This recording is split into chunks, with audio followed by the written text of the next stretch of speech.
Welcome to the Stronger Than Steel podcast with your host, Austin Davidson and John Keir, talking Steelers all the time. Now, here's Austin and John. Hello and welcome back to another edition of the Stronger Than Steel podcast. John Keir with you, and joining me as always is my co-host, Austin Davidson. Heyo. So, buddy, how was the weekend at Cortland? Did you get to enjoy the wonderful Steelers game on the way home? Wonderful. That's not how I'd describe it. I mean, kind of heartbreaking, but yes, I did get to experience it. Yeah, a rough season for the Steelers continues with a 26-23 loss in overtime. You know, just quick thoughts. This is probably one of the more heartbreaking losses in recent memory, right up there with that Saints loss last year. That's just, man, this is one where the team played well enough to win, and they just, it felt like they got the soul, snatched the defeat from the jaws of victory more so. Just really a soul-crushing loss.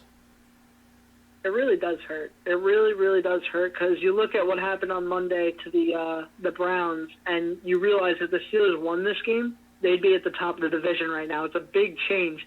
Right now they're in third because of it, but they could have been at the top of their division because of this, and in a really good position going forward. But still, because the AFC North as a whole is terrible, they're not out of it yet. Yeah, that narrative that we were talking about, how it could have been just a reprieve for 1 week, I don't know. It's hard not to be kind of doom and gloom right now. I mean, considering everything that happened with the Rudolph injury, and then just in the fashion in which they lost and winning the turnover battle again and not being able to produce enough points to win. Just one of those, I don't know, losing to the Ravens is always difficult, but especially when you lose at home in such difficult fashion when you came so close. And in the manner in which with the fumble, it really did feel a lot like the Saints game last year, where maybe the season isn't over, and it wasn't over last year either, but it was out of the Steelers' hands at that point. And at this point now, the Steelers are going to need some help, but there's a lot more going against you now than there were at that point last year. Last year, the Steelers just had to win and hope the Browns could beat the Ravens, and it was pretty close, but even though we're a lot further out now, it is pretty tough, and I consider myself a pretty, optimistic guy when it comes to this stuff, and I'm sure there's still reason to be optimistic, but it did hurt a lot. And speaking of being hurt, there's, a Steelers-Ravens game wouldn't be complete without tolls of physicality, and the Steelers took the brunt of that, at least in terms of the quarterback position. That was, you didn't get to see the Mason Rudolph injury, at least not live, I take it. That was you did see it live? Yep. That was a scary situation. I wasn't actually driving. I was in the passenger seat. Oh, I see. So, man, oh man, that might have been the best play of his young career, and he got absolutely plastered by Earl Thomas, was knocked out before he even hit the ground, and then the whiplash hitting the turf. It was an ugly scene, and he didn't move for a long time. I gotta be honest, that's the most frightened I've been about a hit, excluding the Ryan Shazier hit, of course. Going back to maybe the Willis McGahee-Ryan Clark hit in the AFC Championship game approaching 11 years ago now, or 10 years ago. Yeah, but at least with the Ryan Shazier hit, it was almost confusing. It didn't even look like it was bad at first. It just looked like he went forward. This one, you saw that Mason Rudolph got closed in from in front of him and behind him. He got pushed forward into Earl Thomas a little bit, and then he just was immediately out before he hit the ground. It was pretty scary, and Juju Smith-Schuster was so broken up about it because it looked scary. It was really bad looking. Luckily, he's okay and practiced in limited form today on Wednesday, just a few days later. So isn't that kind of crazy? Because like 10 years ago, we were talking about concussions, and usually when you get a concussion 10 years ago, you were out for a week, but it seems like something has changed. I don't know what's gone on with the protocol, but now guys are kind of, in some cases, coming back. Now, of course, there's guys like Jordan Reed who haven't played at all this year, but it seems kind of remarkable to me that he's already practicing in a limited fashion. And again, you said he is in the concussion protocol, but still just kind of mind-blowing considering how I almost thought that he was dead after that hit, because he was just completely motionless. Yeah, man. Scary injury. Hopefully he continues to improve in terms of his overall state of health, though, as things seem to be progressing that way. The Steelers suffered several more injuries, including that to running back Jalen Samuels. He missed a little time with a knee injury, came back into the game, but after the game it must have swelled up, and doctors determined that it probably was not going to be something he was going to be able to play with. We don't know for sure what it is, but if you're going to speculate, Austin, based on what we know in the timetable, it's probably just a meniscus tear, which was, the scope, the cleaning of the knee, if you will. We saw Ola Adeni miss just a handful of weeks, so it's something that he might even be back after the bye week, because he just got it right after this game. He got one more game and then the bye, and maybe he'll be practicing again by Dolphins week. Yeah, it could be. Meniscus injuries, if that is what it is, he could come back quicker than expected. So that's what we're hoping for here. In the meantime, we have to just watch to see what happens with the running back room, if Trey Edmonds gets elevated from the practice squad or not. And that's the thing to mention. There should be some sort of roster moves made over the next few days, but we haven't seen anything just yet. Actually, that's not true. We have seen a move, but we'll get to that later. Yes, sir. Another disappointing injury, James Washington, the wide receiver, he suffered an AC joint injury, and he'll be out for approximately a month, maybe 6 weeks. Right off the heels of his best game of the season, 3 catches for 52 yards and drew a critical defensive pass interference penalty. A guy that really felt like with Mason Rudolph starting to throw the ball down the field, this might have been a guy who was starting to and could have continued to break out, but, another setback for the young receiver. Yeah, you hate to see it. Washington was finally starting to break out, and now he's just going to be back to being injured, and he's going to have to come back. And I don't know, by the time he gets back, the season might already be over for the most part. So I don't know, just really bad and sucks. Mark Barron suffered a hamstring injury early on, and he didn't practice on Wednesday. So, nothing against Barron personally, but the Ravens were going after him, and he didn't have that great of a game on Sunday. The defense, I felt like, got better when he left. Yeah, Vince Williams and Devin Bush seems like the way to go, and even Tyler Matakevich was getting some playing time, and it didn't look terrible out there. So it seems like having the bruiser and then the young guy out there is the best course of action going forward. Matakevich had 4 tackles. I think 3 of them were on defense in such a short amount of time with that 3 inside linebacker package. That was kind of interesting to see. So I don't know if Barron was struggling with injuries or something, but it looks at this point like he's probably headed for another one-and-done year, just like John Bostic before him. Yep, probably. And then Steelers' arguably top corner Steven Nelson suffered a groin injury this week. He did practice in the limited fashion today, which is Wednesday, and it would really suck for him to not be able to go because Artie Burns is the next man up off the bench. It's never good if Artie Burns is going to be starting, at least not now. It's not a good idea. I mean, I wish Cameron Sutton could play in Steven Nelson's role, but he just can't. And, it's not ideal for Steven Nelson to be down. Yeah, Nelson has been... Man, thank God the Chiefs let him go. I did not see him playing this well with the Pittsburgh Steelers, but he's been a terrific find. Yep, one of the few big free agent additions the Steelers have made, and it really panned out. The best free agent additions they've made in the past 10 years have both been cornerbacks, been Joe Hayden and Steven Nelson. So let's get into this game, a 26-23 heartbreaker, and I had an idea of where there were several key things I wanted to talk about. I wasn't sure exactly how you wanted to take this. I know we usually kind of go like a game recap, but I think there were several key things to touch on. So I was just going to lay them out for you really quickly, and then you can feel free to say if you want to go that route or if you have something else that you want to talk about. So does that sound good? Yes, something I want to say first, just to pre all of this. The refs in this game were terrible on both sides. I just want to say that. The refs in this game were atrocious. I honestly am very confused on quite a few things that happened in this game. Yeah, there were 22 total penalties called in this game. A lot of penalties, some questionable ones to be sure, and I'm sure we're all thinking about the Ola Adeni roughing the passer penalty that we can touch on later, but not good. Not good. There was also a questionable roughing the passer in the Cowboys-Packers game. I don't know if you saw that one, too. Nope, I didn't see that one. I think it was I think he got grazed in the head, which is why I think they threw it. But regardless, still some confusion regarding penalties, as there will probably always be. But okay, the key things I wanted to touch on. Now we have 5 plays to circle that I had for later, but I wanted to touch on the poor special teams plays, particularly the kick return game and Johnny Holton's opening kickoff return. I wanted to talk about Randy Fichtner's scripted plays, the first 9 plays of the game, and early defensive struggles, the first 3 drives, which yielded 17 total points. And then I obviously wanted to talk. We already kind of talked about the Rudolph injury, so we can put an X through that. There's Devlin Hodges' play, Juju Smith-Schuster's fumble. What do you think about that?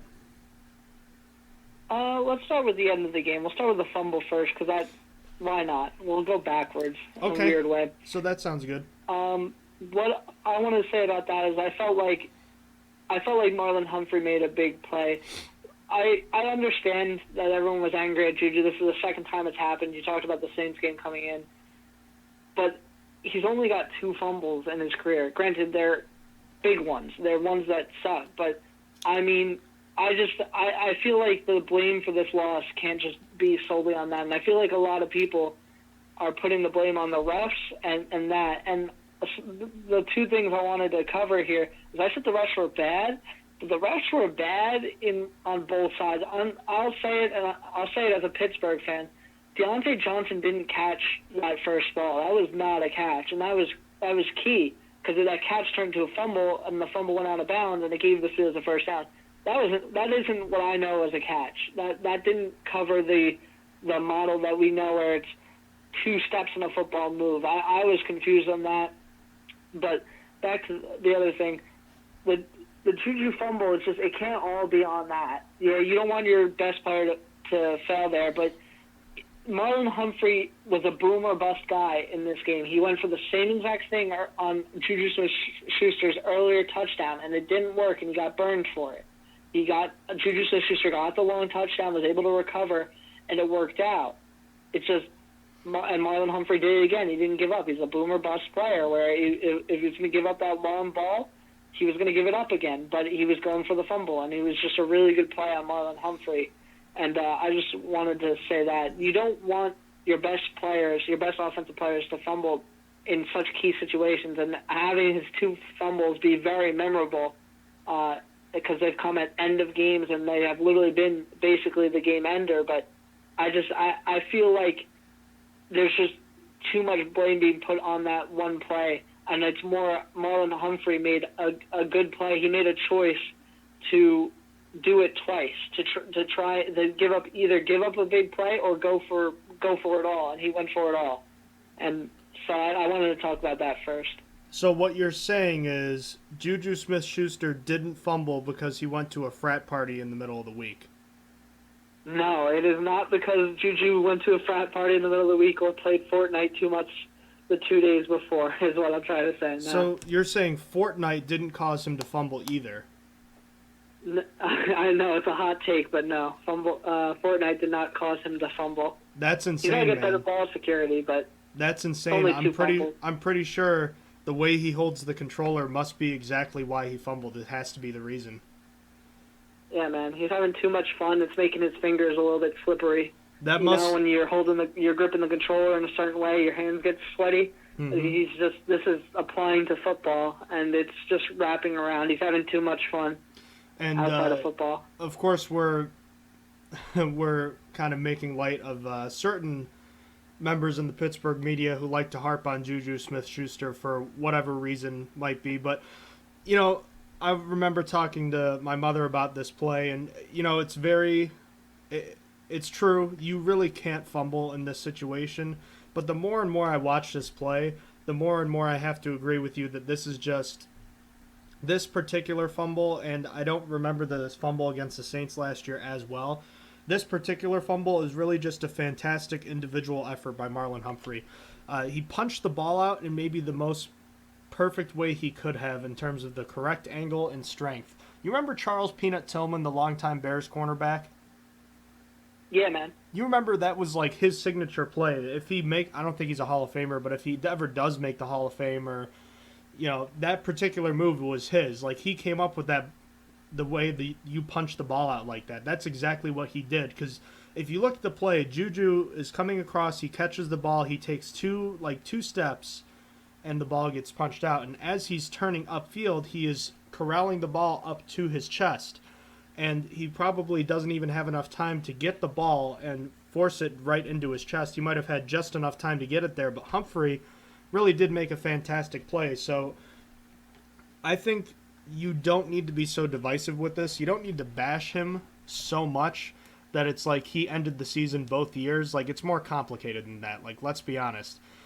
I mean, his 97-yard touchdown against the Broncos kept the Steelers in that game, and his performance against the Raiders as well last year gave the Steelers a chance to win. He wasn't the reason they lost those games. Just as, even though he did play a part in the Saints' loss and the loss in this game, you can't boil it all down to one play. I mean, we have 5 plays that we're going to circle. So, in that case, you can say, it's more than just that, but you can also say that he shouldn't have fumbled there and that you need better ball security. And the same thing is true of James Conner. In fact, I think James Conner's fumbles may be worse or more concerning because in those 2 fumbles, the one against Cleveland last year in the opener and the one this year against the 49ers, he didn't have 2 hands on the ball and he didn't secure the ball like he should have, if that makes sense. Am I making sense? No, you're making sense. I understand. I definitely think Connor's fumbling issue is worse than Juju Smith-Schuster. Granted, Connor gets the ball in his hands a lot more than Juju Smith-Schuster does, since obviously a position difference. But Connor fumbles a lot more than Juju Smith-Schuster does. All right, are we doing the key plays then right now? I know that I just outlaid some stuff here, but that was key play number 5. Yeah, sure. We'll go through the rest of them. We'll do number 4 next. We'll do the Pittsburgh 3rd and 5 at the Baltimore 13, where Devlin Hodges passed short to Jalen Samuels. To the Baltimore 15 for -2 yards. I remember that play. Not too much. I remember it being that he should have cut it inside, if it's the play I'm thinking of. Jalen Samuels went all the way to the outside when he should have taken like the small gain on the inside, and it was really rough at the time because it was 3rd and 5. And, when you're losing yards in what could have been a touchdown scenario, it wasn't a really good play call either. What did you think of this play? Okay, so this was the play just after Devlin Hodges' 21-yard scramble plus the 5-yard penalty. So I'm watching this play now, and I've watched it a handful of times. I don't mind the design because it's one-on-one coverage, it's man coverage. It looks to me like Deontay Johnson missed sort of a pick here. If you go to the actual highlight play, or the highlights between the Steelers and Ravens, it's at about 10 minutes and 20 seconds. I don't know if you want to pull that up, but it looks like either McDonald or Johnson should either be trying to run through him or at least try to get in his way. Because he doesn't get in the way, it's really a great play by Anthony Levine, who tracks down Samuels, reads the play quickly, and makes a fantastic tackle. That's part 1. Part 2 of the play, I don't know who this is. The rusher on the far end gets a free rush at Mason Rudolph. Alejandro Villanueva. Actually, wait, that's not really on Villanueva. The Ravens, like I mentioned, they like to bring one extra blitzer than you have blockers, and it happened on this play. And because Samuels was leaking out to the left side, he got a free run at Devlin Hodges. So Hodges had to put some more air on the ball, so it got to Samuels a little later than it should have. So I think you can either combine the great defensive play, or really play call to rush the extra guy, jump at Hodges and be lucky enough to force a throw that takes longer to complete, or you can blame either maybe Johnson or McDonald for perhaps not getting in the way of Anthony Levine enough. And again, it was a couple of great plays by the Ravens there, but I feel like someone might have missed a pick play there. Yeah, I just watched it back. It does seem like the pick play was mixed. It wasn't the play I was thinking of. There was another play that involved Jalen Samuels. He was running out to the left, and if he cut it inside, he should have just taken the short game. But I think he lost 5 yards. Okay, I see. I was confusing with our number 2 play that happened earlier on in the game. Okay, but yeah, now that I see it, this one looked like a missed pick by Deontay Johnson, I think. Yeah, it looks like Deontay Johnson here. Looks like either Johnson or McDonald to me. They're both in close proximity to him. Can you Sorry, go ahead. No, that was it. You can go. I was going to say, can you take the lead on our third play for just a second? I'll be right back.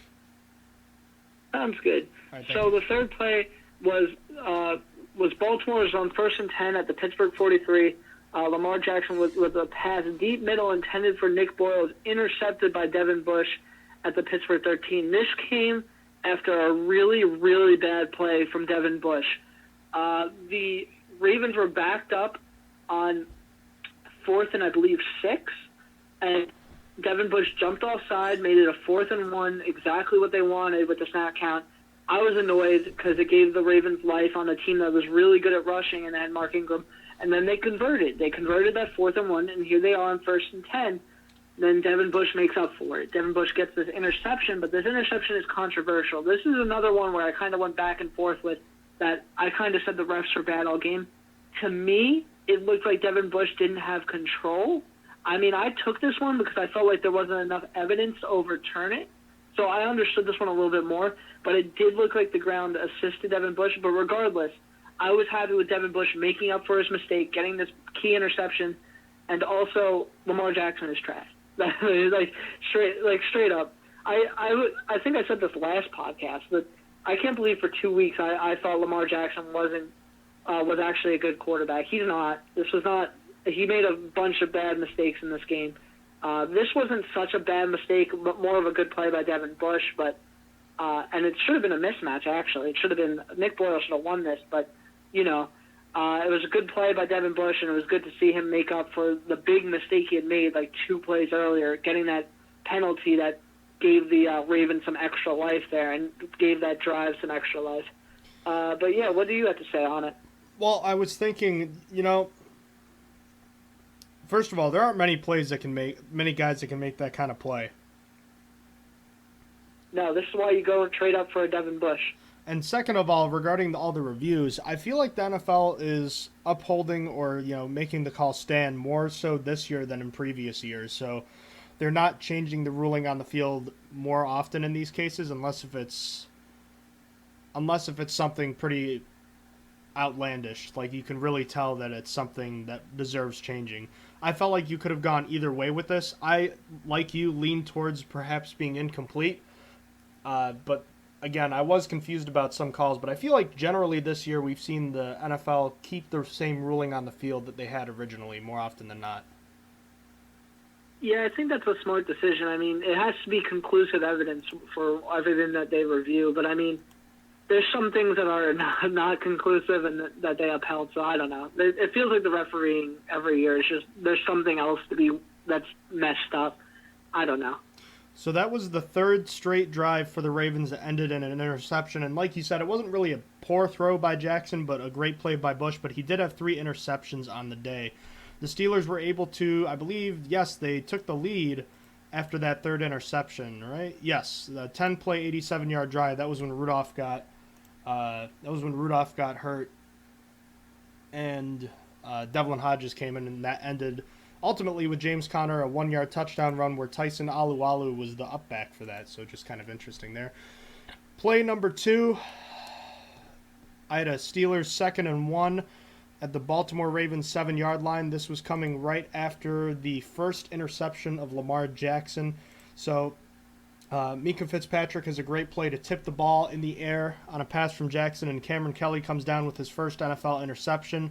On the first play of the next drive, starting at the 16, the Steelers force an offsides after a sack, and it becomes a 1st and 5, and then a 4-yard run from James Conner sets up a 2nd and 1 at the Ravens 7. At this point, the Steelers should have no trouble getting to a 1st and goal. You should be able to turn this at least into you get a couple shots at the end zone. this is where I have some criticism of Randy Fichtner for what he called, and we talked about the Wildcat going into this game, how it was gimmicky. The Ravens would be ready to stop it, and while we do have one other play to get to, this play with Jalen Samuels at the quarterback position for this play, takes the snap, runs outside. I feel like he should have cut it back inside like you had mentioned before. His vision was not very good on this play. So not a great design and especially bad execution by Samuels, who had a rough day, and he loses 5 yards, which sets up a sack on the next play, and the Steelers have to kick a field goal out of 4th and 17, so they ultimately lost 7 yards on the drive after being set up in prime position for a touchdown. And again, we're talking about a turnover that leads to a field goal and not a touchdown. Yeah, I said it on the preview podcast that the Wildcats should be put away and probably should be brought out at only one time at most in this game. I thought it should have been put away for a good amount of the season because it felt like a thing just to work against the Bengals. And what it felt like to me is that Randy was like, well, it worked last week, so let's try it again. Like, last week it was a surprise. The Bengals weren't ready for it. The Bengals didn't see the Steelers using it. They had no idea coming off a game where Jalen Samuels wasn't used at all. This was different. The Ravens had time. The Ravens saw exactly what the Steelers did. It was gimmicky. It was still the same gimmick, and they're trying it again. And to me, that's a slap on the wrist. It's just a mistake. And it wasn't one time. Shame on like us. But I said that wrong. But regardless, doing it more than once it was absolutely ridiculous, and it didn't work out at all in this game, and it shouldn't have. It didn't make sense for it to. The Ravens were prepared for it, unlike the Bengals were. And him using it, Randy Fichtner using it in this game was a mistake. And I can't blame it all on Jalen Samuels. Yeah, Jalen Samuels had really bad ball carrier vision on that. It wasn't like he was going to go in for a touchdown, but he would have gained like 3 yards, 2 yards, maybe, and made it a manageable situation. It would have went from, he lost 5 yards on... Second and 1. Oh, wait, no, I'm sorry. He would have had the first down. I forgot how little away it was. It was 2nd and 1. Regardless, he would have probably had that first down, instead lost 5 yards, and then the next play is the sack. Like, that drive could have at least lasted longer, brought down a little bit more time, and they could have gotten closer. It didn't really matter because they got the field goal, but the point is they could have got a touchdown there. And this has been a big thing with the Steelers offense. I feel like they're not getting enough touchdowns. I feel like they're just especially off of turnovers. This wasn't off of... Oh, wait, was this off the Cam Kelly turnover? Yes, it was. Right? Yes, it was. This is technically a drive off of a turnover. Yes, it is. Yeah, okay, so I do hold that. It's still, the Steelers haven't been good on getting points off of turnovers. In this game, they were better than against the 49ers, that's for sure. But this is also a way worse defense than the 49ers, and they didn't come off with a touchdown off of any of their interceptions. It was all field goals. Correct me if I'm wrong there. I'm pretty confident that it was all field goals. But there was one. There was one touchdown. One of the touchdowns did come off. Really? I thought that. The Bush interception turned into a touchdown. Oh yeah, that one went 87 yards down. Okay. Yeah, no, you're right. Okay, but still, they off of 3 turnovers, it was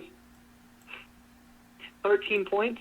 Like, and on the year, it's like the points off of turnovers is not much better. It's at 19, isn't it? Because something like that. Regardless, anyway, just to cut it short here, is that I feel like they haven't been good enough and effective when they're being put into good situations and stuff. And bad play calling is part of it. But yeah. I'm trying to figure out here. All right, I'm counting up the Steelers' turnovers forced and points off of those turnovers. They've forced what? Let's see, 5, 6, 7. They've forced what? 10 turnovers the last 3 games? Something like that. They have 12 in the season.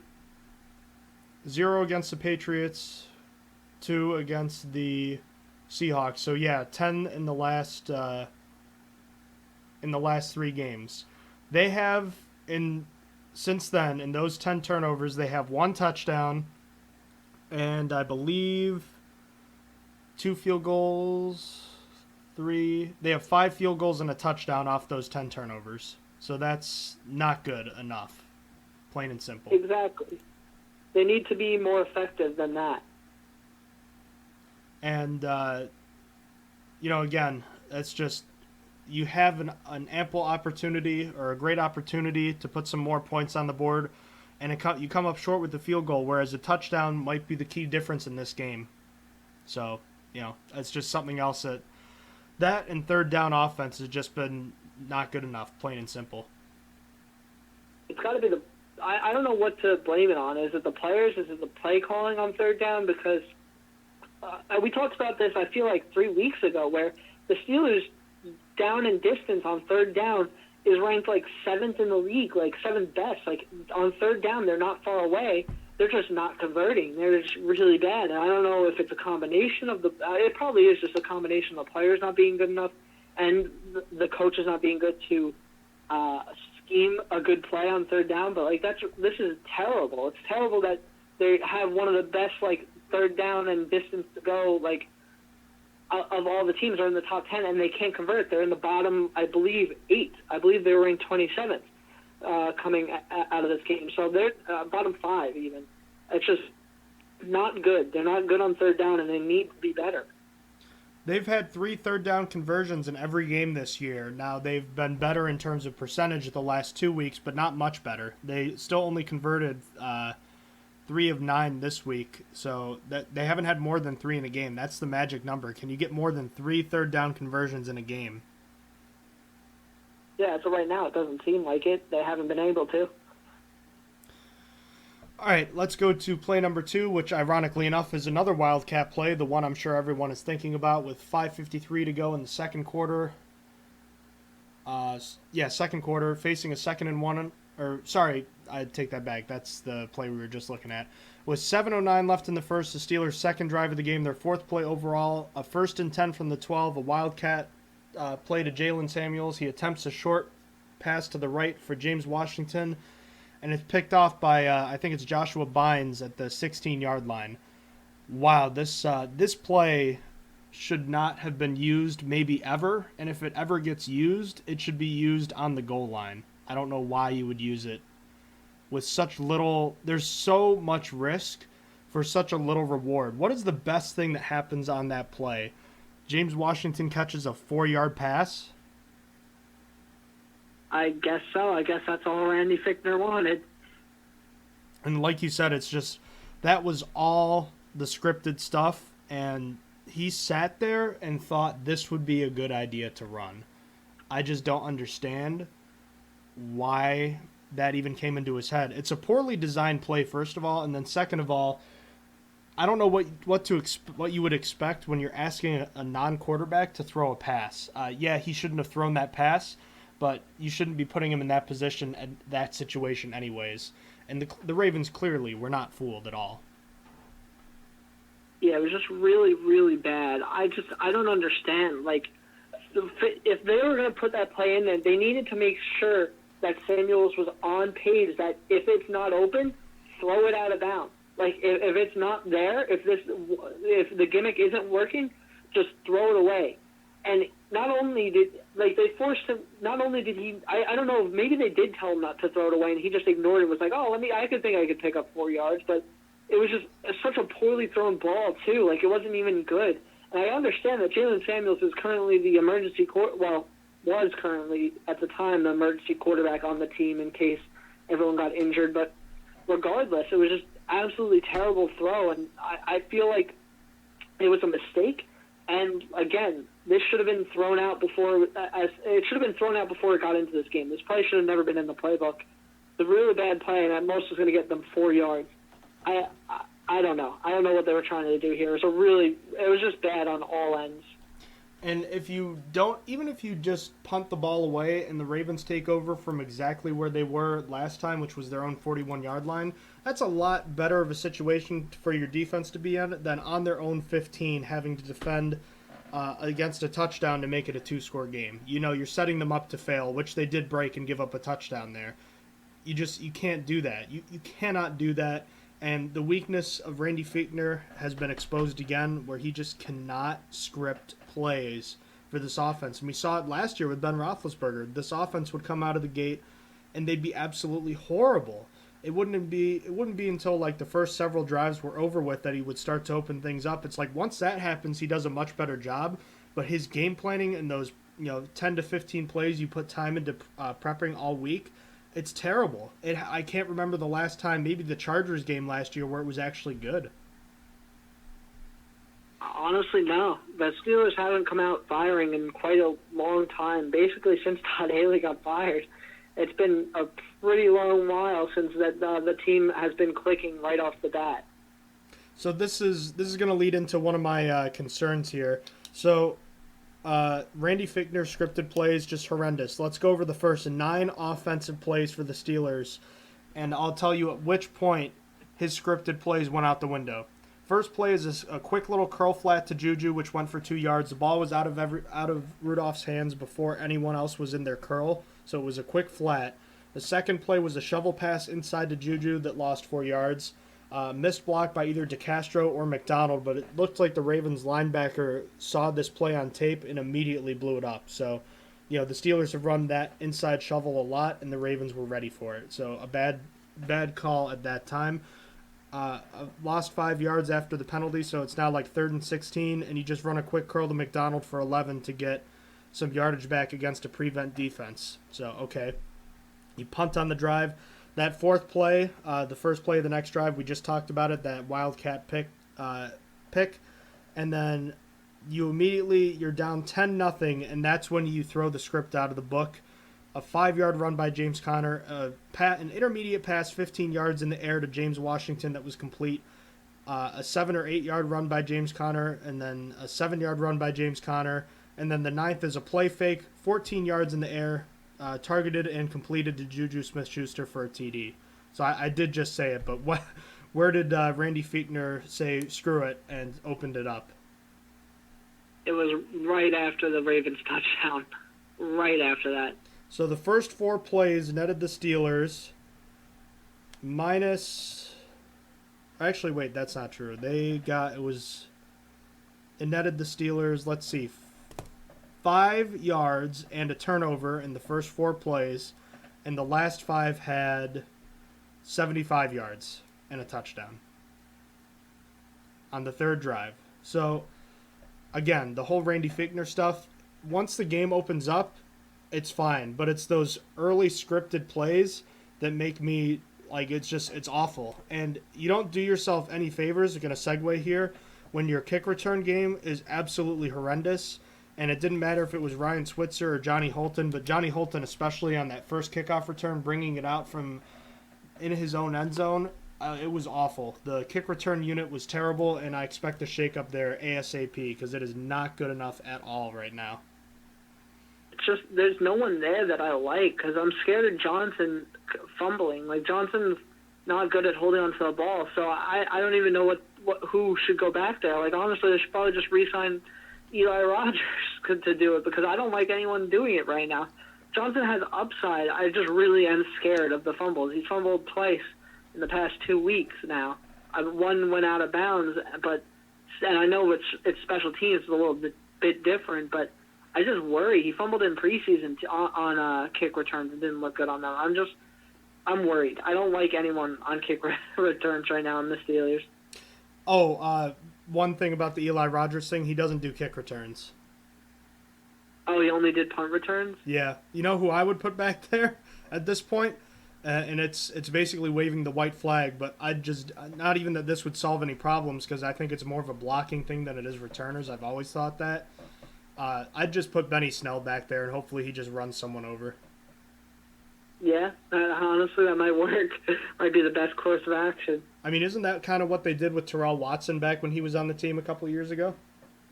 Really is. They just said, okay, here, you could try and run over people. I feel like his kick returns never went far enough. I think you either do that or you just say screw it and put Johnson back there. Who cares if you fumble? You got nothing to lose now. Yeah, I suppose. I guess that's the best way to look at it. So that being said, we've had this conversation before about Holton and Switzer and how little they've brought to the team. I tried defending Johnny Holton a little bit the last couple weeks, but I can't do it anymore. He's been awful. He had a horrible play on offense where if he cuts it outside, he might score, and instead cut it inside a la Jalen Samuels and got tackled for a 4-yard gain on a reverse. And Switzer, as we already know, offers nothing on offense and has done very little in terms of snap count at all lately. So in a room where you have injured receivers, I guess we'll see maybe this week these guys will play some more, but the thought of either of those guys playing significant snaps on offense concerns me, and they've both added very little in terms of special teams value. I'd have Eli Rogers on the plane right now. Yeah, no, one of them should be cut, like, soon. If the Steelers really do want to try and win still, they really should cut Switzer or Holton and try and bring someone else in. There's got to be someone else you could just test that's a free agent right now that's going to be a little bit better. Like, I don't know. There's got to be, honestly, to me, neither of them have done anything. And personally, I think Holton's a detriment. So, at worst, you get someone who doesn't help, again, a la Ryan Switzer. So, it's just, I feel like one of them should be cut. And granted, I do have more bias against Johnny Holton. I think he should go first. But I think that based on playing time, it doesn't really matter who goes first. I just think that they should try something here. But I guess cap is part of the problem. The Steelers don't have that much. But, I mean, if a free guy's still there, he should be cheap. I don't know. Something needs to be done because it's not good enough. And let's not mince words here. It's not all on the returners. It's just not. The decision by Holton was stupid, but, you know, these guys don't have room either. I mean, the blocking has been terrible, and hopefully getting Anthony Chickalo and Roosevelt Nix back, that might help. But to be honest with you, I don't have a ton of faith in them returning either because it just hasn't worked the last few years. Yeah, the kick return game just hasn't been there for the Steelers for, like, it feels like a decade. It just feels like it's always been a mess. So I expect teams to try to boot it just short of the end zone and make the Steelers run it back because they just, until they prove they can do it, it's going to keep happening, which is an indictment on Danny Smith now, too. Yep. Just not good. And not to mention the returns weren't good either. The one kickoff return, Justice Hill had a 46-yarder. Not a good day for Danny Smith's units. Not at all. The only good thing was, I believe, at the end of the game, the punt, where Artie Burns was able to down it at the 1 or 2 yard line. That was a good play, but that's not like on Danny Smith. It was just a really, really good play. Artie Burns just got there. It was just that was like the only thing I could say good about the special teams in this game. Yeah, and then of course the specialists and Barry and Boswell were good again. They've continued to have really good seasons, and Switzer did have a solid punt return, but that's about it here. It's pretty quiet as far as that goes. What else here? So we got that. Where do you want to go next? I have the early defensive struggles, and then the play, the Rudolph injury, and the play of Devlin Hodges. Talk about Devlin Hodges for a little bit. I thought Devlin Hodges actually played pretty well, to be honest. When he came in, he won 6 of 8. That's pretty good numbers for just a few snaps. I'm sure he wasn't exactly ready to be thrown into there. And, I mean, this is an undrafted free agent guy. The expectation is he's not going to be that great. And especially since he was cut at first, he wasn't deemed good enough to be on the roster or the practice squad and was only called back after Josh Dobbs was traded.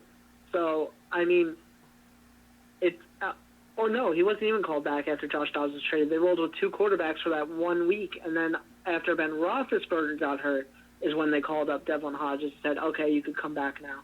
But he came in, and I felt like he did pretty good. Obviously, like I said, the 6 or 8, and I'm honestly think that the worst thing he did was he didn't fall on the fumble, on Juju's fumble, which isn't his fault. He almost made it there.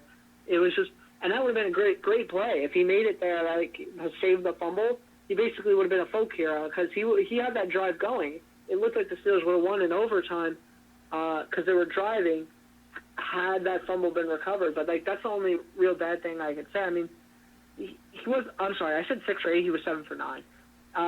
He did make, like, you could argue that one of the plays he made was dangerous. The one to, it got a pass interference call and a holding call.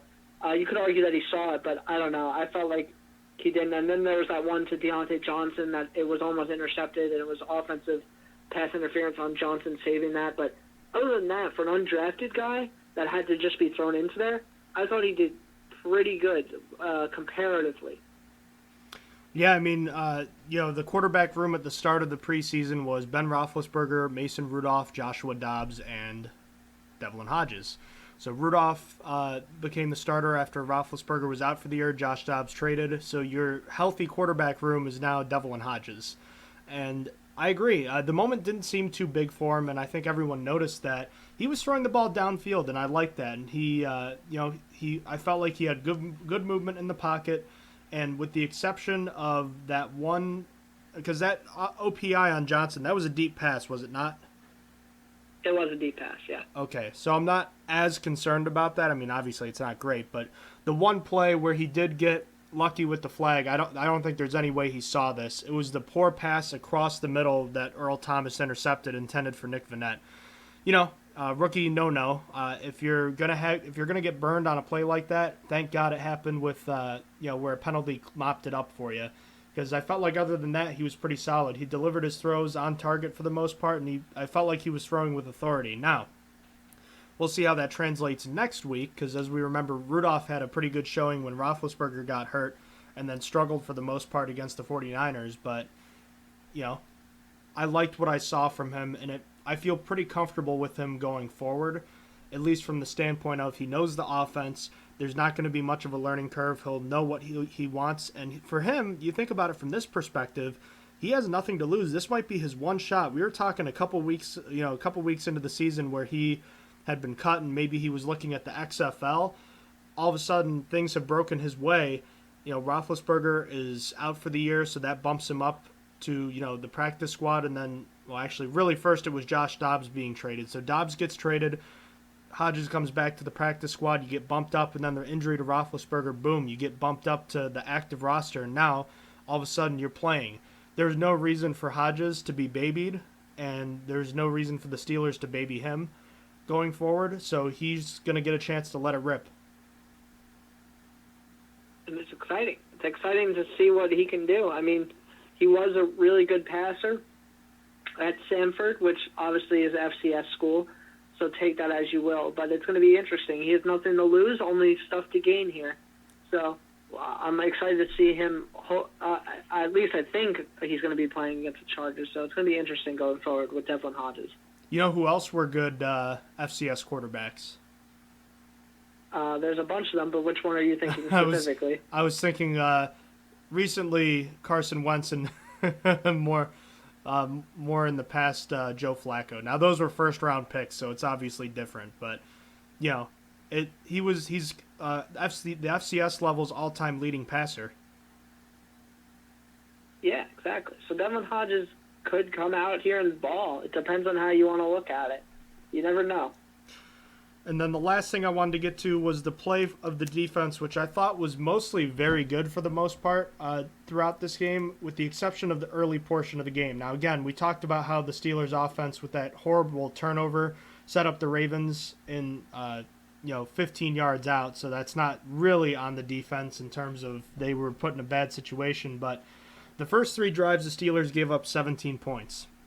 And I wanted to talk about the specific issues that they had. So we know the Ravens are a team that runs the ball with great effectiveness, and they're a team that is really good at staying on schedule, and if they get in third and short, they're in pretty good shape. So the first drive the Steelers gave up went 50 yards on 10 plays. The second one was 4 for 15 yards, and the third was 13 for 75.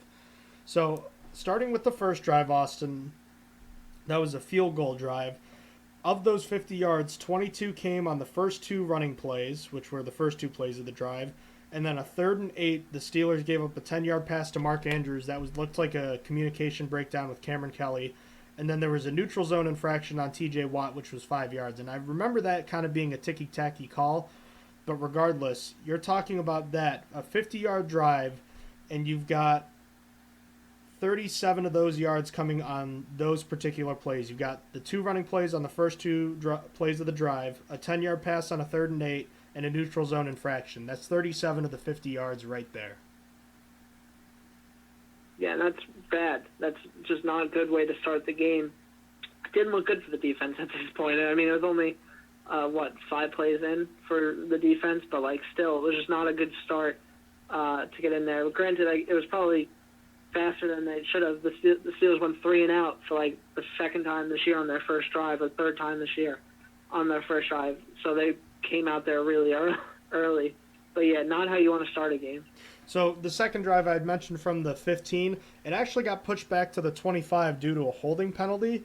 And then immediately, the very next play, a 9-yard pass, plus a 5-yard penalty by Mark Barron for holding, and it's first down again. So that's a key play right there. And then it gets worse from the 4-yard line, roughing the passer call on Stephon Tuitt. Now those two plays, only 7 yards, but you got 2 new sets of downs from those 2 plays. And that's also pretty key, because maybe the Steelers defense would have been able to hold in those situations. I wasn't feeling super confident at the time, but you can't be giving, and again, 11 penalties, ticky-tacky, whatever you want to say, you can't give the opponent 2 new sets of downs like that. Yeah, the Steelers were not good with penalties in this game. The Steelers had been ranking in the top 3 in the league for penalties per game at 5.6 coming in, and they had 5 penalties in the first half in this game. Like, they really had a breakdown. It felt like there was just a lot of penalties. Like you said, some of them, and as I said before, the refs in this game weren't good. There were some ticky-tacky ones. That T.J. Watt neutral zone infraction was dumb. The old Daney one happening later in the game was also pretty dumb. But like stuff like that, the roughing up the passer on Stephon Tuitt was unnecessary. Lamar Jackson was getting out of bounds there. I thought that was stupid. I mean, it was 2nd and 3 at Pittsburgh 4, so I mean, granted, it probably wouldn't have been stopped anyway. But I mean, just to give them a new set of downs at the Pittsburgh 2 instead of the Pittsburgh 4, you know, it's just, it felt stupid. And like you said, Mark Barron wasn't that good in this game. He had that holding call, but I mean, it's just the penalties in this game. The Steelers weren't shooting themselves in the foot. The penalties probably made the difference in this game. The penalties gave 3 first downs to Baltimore in this game. The Steelers, I would like to point out, though, the Steelers got 6 first downs from penalties in this game, though. True. The Steelers did win it that way, but I mean, if they were playing like they did the first couple games here and averaging 5 penalties a game or 6 penalties a game, probably makes a difference here if they cut their penalties in half. Not to mention, we just gave context to some of those penalties for the Steelers as well. So now the third drive, this is the one that makes it 17-7. Right after the Steelers touchdown drive, you've got this time you're starting from the Ravens 34-yard line. From the 34, you've got a 3rd and 1. Again, staying on script here, you get a 2-yard run from Gus Edwards, so the Steelers failed in the first 2 downs. Then several plays later from the Baltimore 44, you've got a 3rd and 2. Gus Edwards runs for 6 yards. Again, keeping the Ravens' playbook open on 3rd and short. Now from the Steelers 35, you've got a 3rd and 9 and a 24-yard pass to Mark Andrews. So on that 73-yard drive, 32 yards came from those 3 plays, 3 for 3 on 3rd down. Now, granted, one of them had most of the yardage there, 24 of the 32 yards. But, again, 3 for 3 on 3rd down. The Ravens went 6 for 15 in this game, a little over 33%. The Steelers were right around there as well, but the key 3rd downs preserved this drive because the Steelers were unable to win in early down situations, except for, of course, the final 3rd down, which was a 3rd and, 3rd and 9, in which Mark Andrews was able to beat you for an explosive play. So, just giving some context to the early struggles of the defense in this game. Yeah, luckily after this point, the defense started to lock it down, play a lot better. I mean, after that came like the 3 interceptions in a row. Interception, punt on 3 plays, and then interception again, and then interception again. It was just, but up in the beginning, the defense just wasn't on track. But I guess shout out to Keith Butler for the adjustments and using a bunch of different packages this game. There was 21 different players with snaps in this game, and it really felt like he was using them effectively. You saw Tyler Matakevich out there and weird 3 inside linebacker reps. You saw Cameron Kelly out there. Obviously, Cameron Kelly got an interception. I saw Cam Sutton out there a little bit. Like, Keith Butler was making adjustments and trying different things here, and at least halfway through he figured it out. But I mean, and a little bit before halfway through. But regardless, after this point, the defense got much better.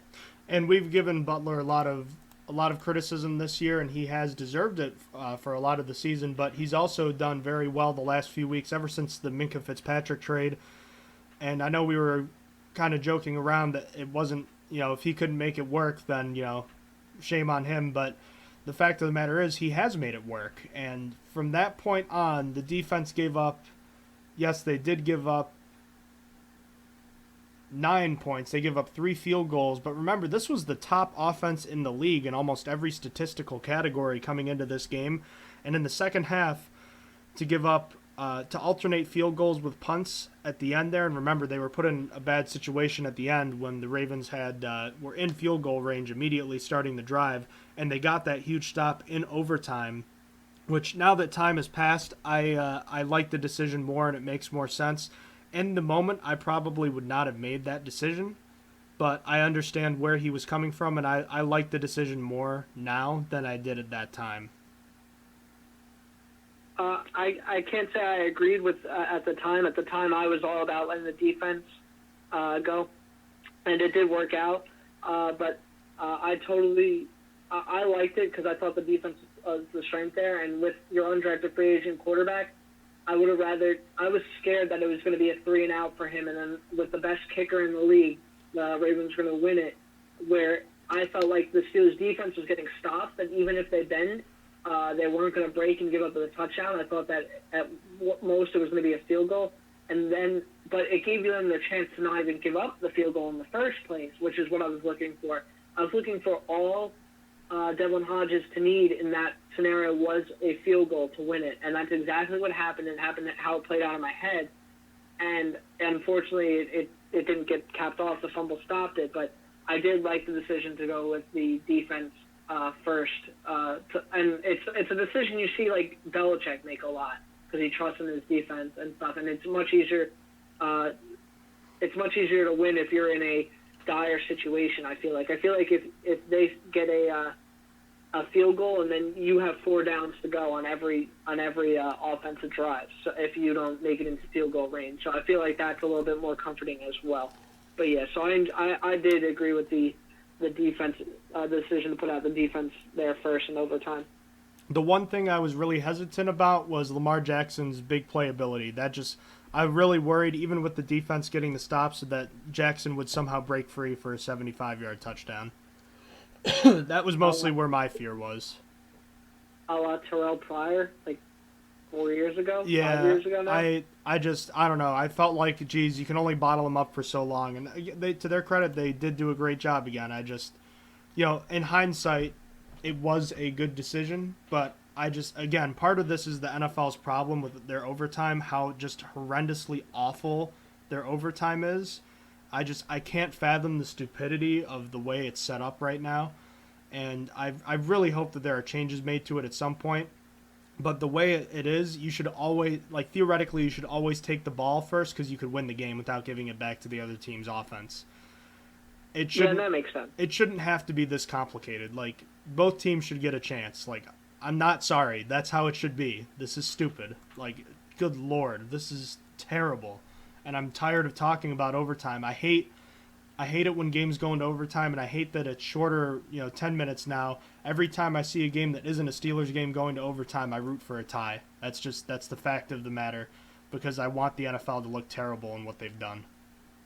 Yeah. So that's my saltiness. Hopefully they do change the overtime rules, because it's just been a mess for a while. It's going to take something really controversial, like the Saints with their pass interference stuff. It's going to take something controversial to happen in overtime, a team getting really stiff on a big screen like in the playoffs for it to change, probably. Speaking of controversy, the Adaney penalty. Or actually, maybe that's not controversial. That was terrible. Yeah, it's just straight up terrible. There's comparisons in the Chiefs-Colts game on Sunday night where one was a penalty and one wasn't. Looking at Ola Adaney's, it was a penalty, and the one in the Chiefs-Colts game wasn't, and it was like the same exact look and play. It was really stupid. There was no reason for Ola Adaney to get called for that play. There's literally someone that had it frame by frame. Lamar Jackson didn't have the ball out. It wasn't below his knees, Oladini looked like he was even easing off a little bit because he saw Lamar Jackson throwing. I don't know, man. I just think it was a bad call, and it was possibly the nail in the Steelers' coffin because otherwise the Steelers were probably going to end that drive. Just really stupid. And like I said, bad refs in this game for both teams. It would have been a 3rd and 8 from the Ravens 27 with 2 minutes and 24 seconds to go. Now the clock would have been running, of course, but it led to the Ravens game-tying drive, and if the Steelers stop that drive, there's likely no overtime, and the Steelers win. And we're talking about a 2-3 team going into Los Angeles right now. So, when are officials going to be held accountable? I don't know, man. I don't know. I feel like they should introduce fines for officials for like. Well, remember they did fire someone a couple years ago, but that's the only time it's ever happened, and it was so swift, and they threw it under the rug so that no one would remember it. Yeah, and they also the union tried to save that guy too. It's just I don't know. I feel like it wasn't even that good. I remember why too. It was because he made a bad call in a Chargers-Browns game on a false start. It's just I don't know, man. It's just stupid. The refs need to be held accountable at least a little bit, so that they have to make the right calls here. There's something on the line for egregious calls being made. Yeah. I just lost connection here. I don't know if you got that to our outline. I'm sorry, what? Our outline regarding the way our schedule for this show. Oh, you lost connection to it? Yeah. So if you wouldn't mind taking the lead on things now, because I think we pretty much covered everything from this game. Okay, I was gonna say we did everything in this game, so we can go into the NFL Week 5 recap. I'm pretty sure we talked about Thursday Night Football. I'm pretty sure we recorded while it was happening, right? Didn't we record while Thursday Night Football was happening? That was the instantaneous reactions to the Chris Carson touchdown. So okay, I can kind of take it from there, and then if you want, I'll try to get it loaded back up. But if it doesn't work after we do that, or maybe it's just an internet problem. Maybe that's what it is. Oh. Maybe, but it's fine. I can take control. I was just asking if we did if we talked about the Rams and Seahawks game, but I remember for a fact that we did. So actually, I'm all set now. But yeah. So starting with so we had the Thursday night game, and we were talking about that. Sorry, never mind. Go right ahead. Okay, so Sunday at 1 o'clock, we had the Falcons at the Texans. I didn't really see much of this game, to be honest with you. I really just don't like watching Falcons games. They make me sad. I feel bad. And Houston, Deshaun Watson had a clinic. It was 53-32. Actually, Atlanta put up a fight in this game, but Watson was just that much better, throwing for 426 yards, 5 touchdowns. And maybe the best thing of all, Watson wasn't sacked in this game, even though his offensive line isn't that good. It's just the Falcons weren't very good in this game and ended up with the Houston Texans covering. But would you like to take it from here, sir? Yeah, sure. I finally got things under control here. Must have been an internet timing out sort of thing. Yeah, oh man, the Falcons are a bad team, and the Texans just had their way with them. And I never know what the Texans are from week to week.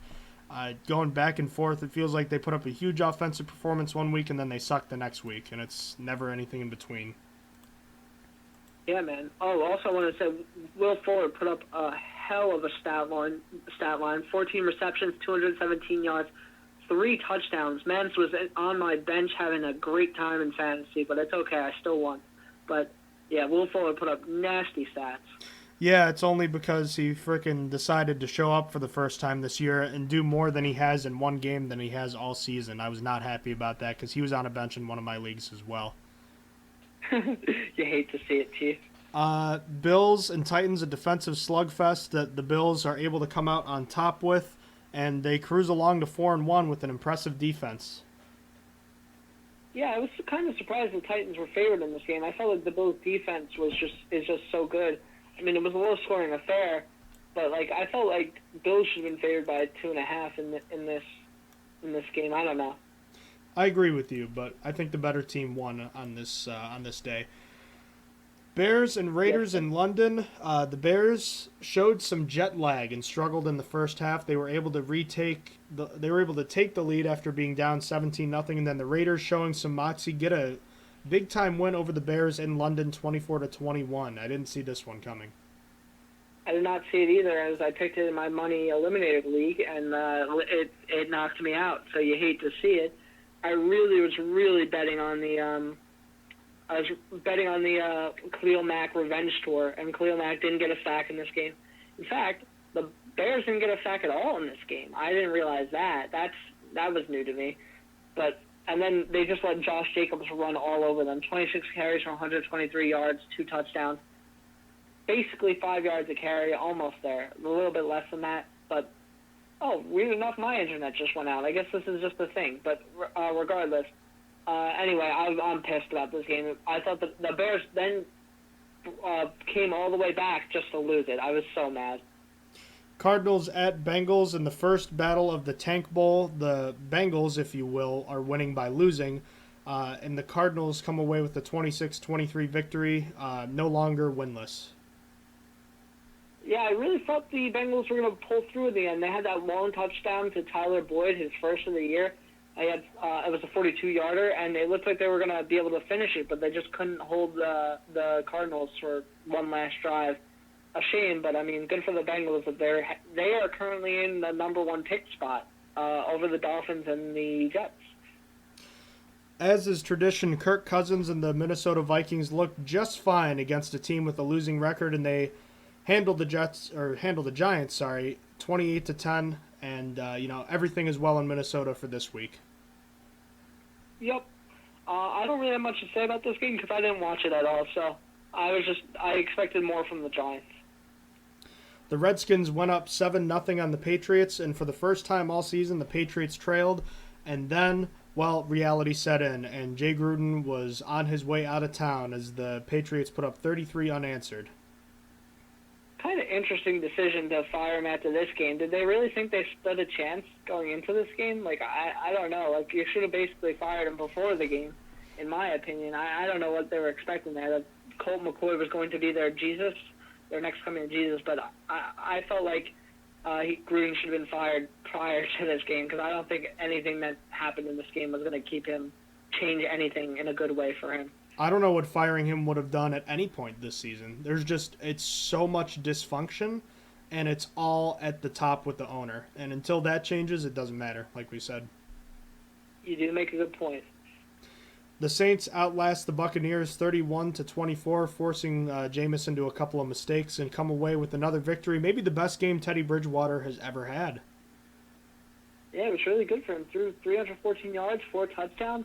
And the Buccaneers did keep it close at first. It was, I believe, 10-17 in going into the half. And it's just, unfortunately, the Buccaneers couldn't keep up to make my pick right, but it's pretty close. Jameis Winston's famous bakery was not open in this game, so that's always a good thing for him. But it's just, the Bucs are a weird team. They're not good, but, they had a good game last week, and they just really don't know how to use O.J. Howard. Yeah, that's kind of bizarre, but I guess, the Bucs are a better team than we thought, but I still don't know where I stand on them. Jets and Eagles. The Jets found the end zone on offense for the first time in 28 drives, and it was enough for them to only be losing by 25. Man, I kind of feel bad for Le'Veon Bell. He's just him by himself, just hanging out.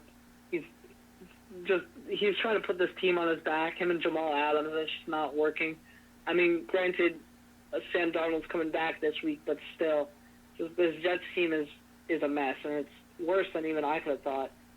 I felt bad until I remembered that he turned down basically $60 million from the Steelers. Yeah, it is but I feel like he's stupid, and I don't know. I feel bad for him a little bit. I feel like he's stupid, and is that his fault? I don't know. He made a wrong choice, but it's okay. Let's see. Well, we talked about the Ravens and Steelers game. We both got that pick right. Jaguars at Panthers. Kyle Allen show continues, and the Gardner Minshew show has a brief rough patch. Not even that he played that badly. It's just the Kyle Allen show apparently is that's apparently the real deal. Yeah, honestly, the Panthers have played better since Kyle Allen's gone in there. I would try and hit up a team that needs a quarterback, like say, hey, you want Cam Newton? Take a second for him and then move on. Because Cam Newton's not a good quarterback and might as well market him now that, hey, he's still good, he could play. To some team that needs a quarterback, I don't know, maybe, I don't know. That's going to happen in the offseason. That would happen in the offseason. And you're not going to get much for him. Yeah, like with Joe Flacco. Like, it would be moving him, except maybe you get a little bit more than you got for Joe Flacco. Speaking of Joe Flacco, the Broncos come out with their first win of the season, handling the Chargers, who they cannot catch a break injury-wise, and fall to 2-3 on the season. Denver coming up with their first win of the year after losing Bradley Chubb for the season. Yeah, Chargers are just decimated with injuries. Like, their leading receiver was Austin Eckler with 15 catches. It's like the most by a running back in, I believe, like 10 years. I read a stat earlier, but it was 15. Oh, you know what it was? It was the least amount of receiving yards for having that many receptions. He only had 86 yards on those receptions, and it's just they didn't have that many receivers. Like Mike Williams, Keenan Allen, and Travis Benjamin are the only wide receivers that caught balls. And then like they had Derek Watt catch one, they had Melvin Gordon catch 4 in his return. And Virgil Green, they're just so hurt. They only had 4 healthy wide receivers going into this game. Like, that's terrible. And it was too much for them. They were the Broncos were able to shut down Keenan Allen for having only 4 catches or 18 yards, and that's all they needed. That's really all they needed to win.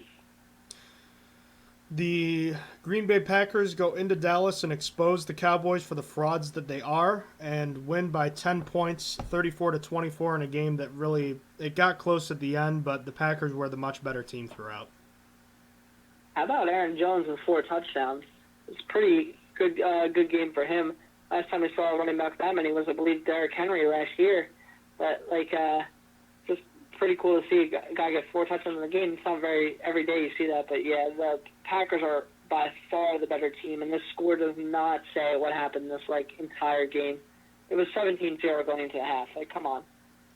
Now, I understand the injuries played a part of it, but a fantastic coaching performance and excellent execution on the road by the Indianapolis Colts, who lost by double digits with Andrew Luck in the playoffs in Arrowhead, and now this year have gone in and have upended the Chiefs, who have scored 25-plus points in, I think, 15 straight games or something like that, and they hold them to just 13 in this game and come away with an impressive 19-13 victory on Sunday night. I'm trying to tell people the Colts team isn't a bad team, and they're probably coming out of the AFC South as the top because Houston is, like you said, week to week, and Jacksonville with Gardner Minshew is cool and all, but they're just not great enough. I'm telling people, if the Colts trade for Stephon Diggs, that's a competitor. That's not just a wild card playoff team. Having that extra guy just do good, that's a good team, and we saw it here. They have the coaches to do so. The defensive changes were incredible. They played 75% man coverage in this game, when in the past, I believe, 16 games, they hadn't crossed 25% of man coverage played. Something like that. They knew exactly how to expose the Chiefs and what they were bad at. But granted, some of it was thanks to the Lions, because the Lions did the same thing last week and it worked really well. So they took a little bit of the script from there, but they had the adjustments, and I think that this team is more of a competitor than people think. One team that is being exposed as a pretender right now is the Cleveland Browns, while the San Francisco 49ers are contenders as the only remaining unbeaten team from the NFC with a 31-3 shellacking of the Cleveland Browns. This game was hard to watch.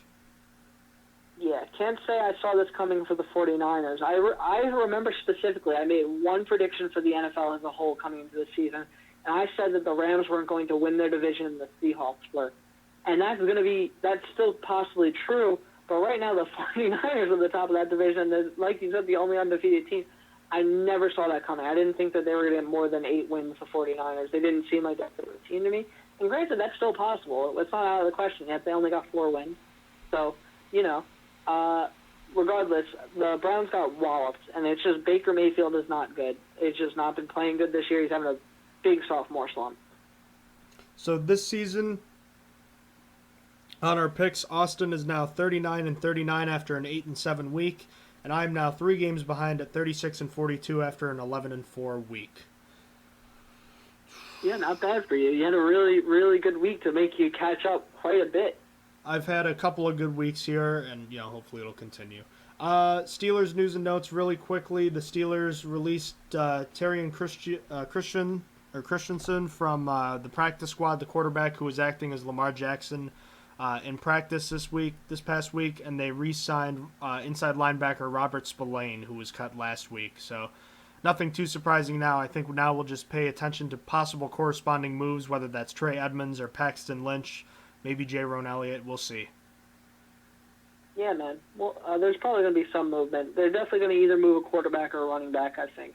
And like you said, Jayrone Elliott's the guy kind of on the just on the bubble of the 53-man roster, and likely is going to be the first one cut. Him, Ulysses Gilbert. That's really it. It's really just going to be Jayrone Elliott or Ulysses Gilbert. Linebackers where they have a good surplus majority, and especially if Chicolo comes back, they'll be better in their linebacker group. This isn't the time I'm cutting Fred Johnson. I mean, the Bengals would probably love to get their hands on him right now. Oh, yeah, no. If Fred Johnson's moving, it better be for a pick, and it better be a good one because he should stay on the roster for development purposes. All right, NFL news and notes. I'm going to run through these quickly because we're running long here. The San Francisco 49ers fullback Kyle Juszczyk is going to be out for the next month plus with an MCL sprain, and right tackle Mike McGlinchey is out for the same amount of time with a knee injury suffered during the Monday night win over the Browns. Panthers quarterback Cam Newton will not travel to London with the team as he continues to recover from his injury. The Chargers center Mike Pouncey, twin brother of Steelers center Marquise Pouncey, is having season-ending neck surgery. He is mum on his future in the NFL. New York Jets quarterback Sam Darnold will be returning to action this week, and the team will need him, having not played since week 2 due to mono. And the Jets, have finally scored an offensive touchdown since Darnold left the lineup. It hadn't happened until this past week, but they still sit at 0-4. An injury to former AAF player Devontae Bowsby, currently with the Denver Broncos, was placed on IR after a hit temporarily paralyzed him. They have signed former Steelers cornerback Cody Sensabaugh, who started 10 games with the Steelers last year. Former New England Patriots tight end Rob Gronkowski has been hired by Fox to be an analyst for Fox NFL Sunday show. And I don't know if this means he isn't coming back this season, but I feel like it means it's less likely now than it was before, because he had previously been talking about needing a month to get back, but this move seems to signal that he won't be returning to play this season anyways. So what do you think about all of that? The only thing I wanted to add was Devontae Bosby is god dang metal, dude. The dude was asked about being paralyzed and said he didn't care. He was like, yeah, I was good. Like, I looked at his interview. I was like, this dude is metal. The man didn't care. He was like, someone was like asking a deep question, like, were you scared? He's like, no. I was like, okay. It's like, you don't want to mess with that dude. That dude got paralyzed for like 30 minutes, and just he told his body that I ain't paralyzed, and that was that. So I respect that man. That's a man. That's an alpha move right there. Yeah, dude. All right. Come on. So my mom asked me yesterday, and I think she even responded on Twitter asking us why the proud AFC North has become such a, well, for lack of a better term, a shithole in terms of performance this year. And now the Ravens are leading at 3-2. They have a winning record, but of the team's wins right now, let's see, the Steelers have 1, the Bengals have 0, the Browns have 2, and the Ravens have 3. So that's 6 wins. The Ravens' wins have come against the Dolphins and the Cardinals and the Steelers, so that's 1 in the AFC North.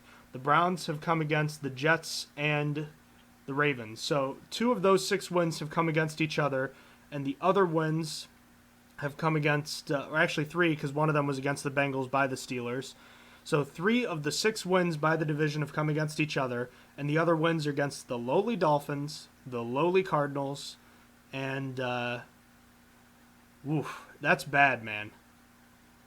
You got the Jets, too. The Jets minus Sam Darnold for most of the game. So you've got those three non-divisional opponents that the teams have wins against are against teams that currently have a combined 1 win. Wow. Yeah, not great for the AFC North as a whole. I take solace in the fact that even if the Steelers don't make the playoffs, that whatever team comes out on top here, which it's really anyone's game, it still literally could be the Bengals. It's going to be like one and done. Whatever team makes it out is going to be bumped in wild card weekend. Probably. It's going to be interesting. I mean, stuff can change. Stuff can change, but I mean, right now, I mean, let's go over all the teams. I mean, let's start with the Steelers. I mean, the defense struggled out of the gate, and the offense struggled as well. But now the Steelers, without their quarterback for the whole season, and are on quarterback number 3. I think that's a pretty sufficient explanation for the Steelers, right? Yeah, man. You lose your starting quarterback 1, you lose your best wide receiver in the offseason. Your addition at wide receiver is literally terrible, drops everything. The coaching is not good enough to outmatch the amount of talent loss. Defense isn't elite enough to carry the team like in Chicago, and the offense is just not good. I mean, that's what's wrong with the Steelers right now. All right, the Bengals, a team going through a rebuild with a new coach who has limited experience, and they made questionable decisions. They have questionable ownership at the top. That's a team that has not won a playoff game since, I think, 1990, so maybe expectations weren't high for the Bengals anyways, but they're currently not. They weren't expected to compete this year anyways, so that's one team that is where we thought they were going to be.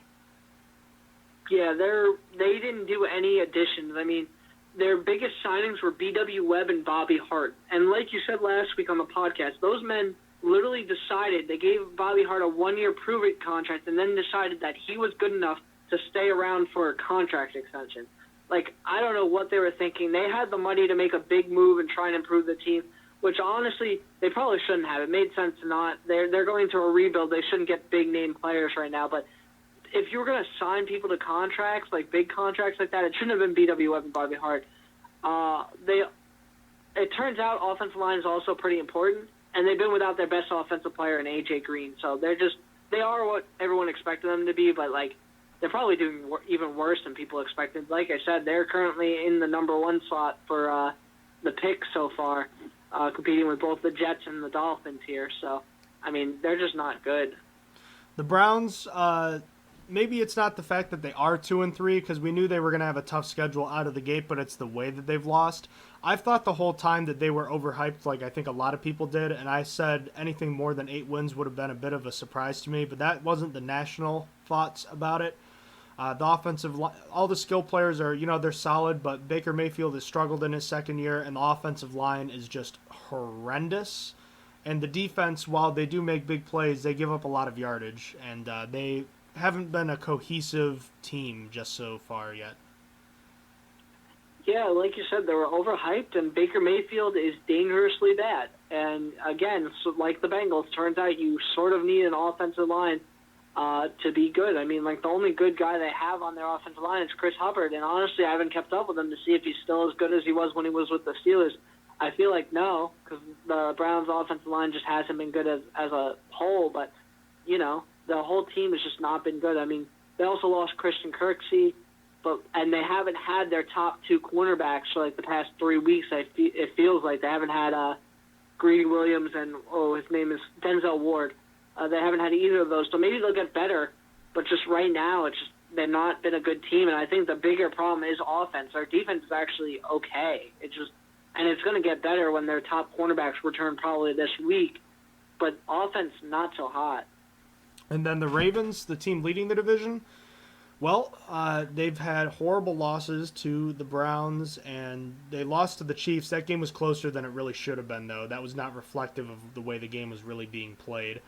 And they beat up on the Dolphins. Congratulations. Everyone is. They beat the Steelers barely in overtime after getting a very nice play, granted on a fumble. But they also nearly lost to the Steelers with their backup quarterback for a half and with the third-string undrafted rookie free agent in the second half. That's bad. That's really bad for them. They should not be able. They should have won this game handily on the surface. They barely beat the Cardinals at home too. So I mean, what are their quality wins this year? They don't have one, unless you want to say the Steelers are good, which it feels like everyone wants to say the Steelers are bad. So at least I feel like most people can't say that with a straight face. They don't have a quality win. Lamar Jackson is a running back, and they lost 5 defensive pieces in the offseason, replacing them with just Earl Thomas, who hasn't been that good. I mean, they lost Tavon Young, they lost Darius Smith, they lost Terrell Suggs, they lost all these guys. They decided to cut a third-round pick because he hasn't been good in Tim Williams. They've lost all these guys, and they didn't really do a good job replacing them.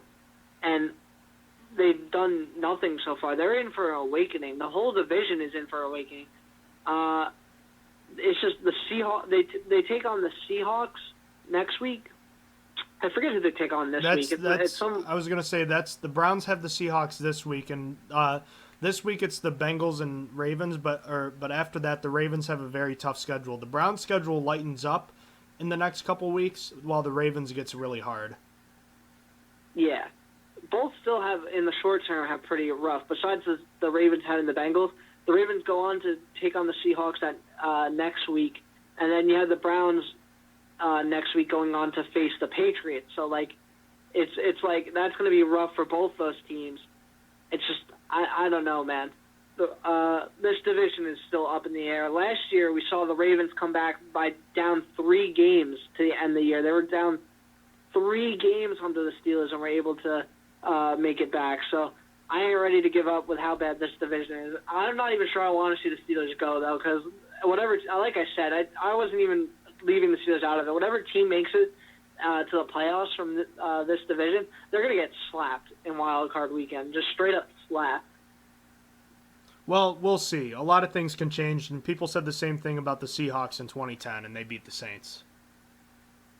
That is true.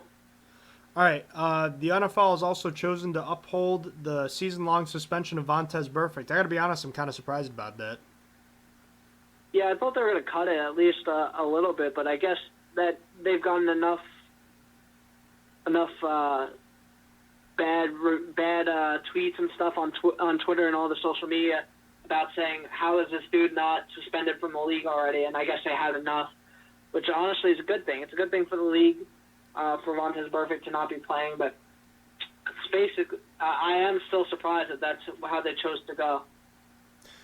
Week 6 of the NFL season kicks off tomorrow. It's the New York Giants traveling to Foxborough to take on the 5-0 New England Patriots. The Giants are a hurting team without their top receiver, Sterling Shepard.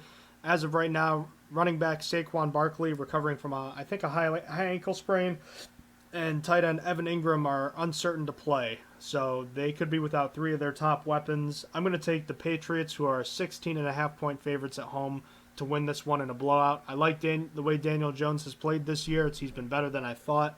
But that's a really, really good defense in New England. It's a short week, and you're going to be without your top weapons. So good luck. Yeah, the Patriots are going to cover here. I feel like the Giants' defense, they would need them to step up in this game, but the Giants' defense has been absolutely terrible. At least the offense has shined a little bit. It's still got a Saquon Barkley on it. It's still got Evan Ingram, who's been going off. But, they're out without those guys. There's no way that the Giants can keep up with the Patriots in this game, or even close, in my opinion. If this game is within that 16.5, I'm going to be surprised, to be honest. It just, on paper, it just seems like there's no way. I think if they do keep it within that, it's more of an indictment of the Patriots' offense than anything. That would be what it would have had to be, because it would mean that the Giants' defense stepped up, or the guys that are on the back end, like Darius Slayton and stuff, really stepped up. But I just can't see it. It's just a little bit rough. All right, the Steelers next week are heading to Los Angeles to take on the Chargers in that 30,000-seat soccer stadium before the bye week, and it looks like for now it'll be Devlin Hodges at quarterback. And the Steelers have to lick their wounds quickly because, like you said, it's rough, it's bleak, but they are not out of it yet. If you win this week, you've got a bye week and then a nice matchup with the Dolphins to maybe get a nice winning streak going. But obviously it starts here, so time will tell, but another big game coming up in prime time with your number 4 quarterback this season. Yeah, man, let's go. I'm so optimistic. All right, we'll be back later in the week to preview the Week 6 matchup between the Pittsburgh Steelers and the Los Angeles Chargers. If you have any questions about the show, please feel free to email us any questions about the Steelers, or if you have any suggestions to improve our product here, you can feel free to email us at strongerthansteelpodcast@gmail.com. Check out our various social media pages. They're listed on our website, strongerthansteelnfl.blogspot.com. You can check out our episodes on SoundCloud, YouTube, and on the iTunes app as well. Thank you so much for joining us tonight, and Austin, thank you for recapping this heartbreaking game with me. Hopefully this is the last time we're talking about such a gut-wrenching defeat, because, man, this one hurt. Yeah, I doubt it, but we can hope. As always, thank you for listening to the Stronger Than Steel podcast. Have a terrific night. Have a good day. You have been listening to Stronger Than Steel podcast. Thank you for joining us today, and don't forget to check out our website listed in the description below.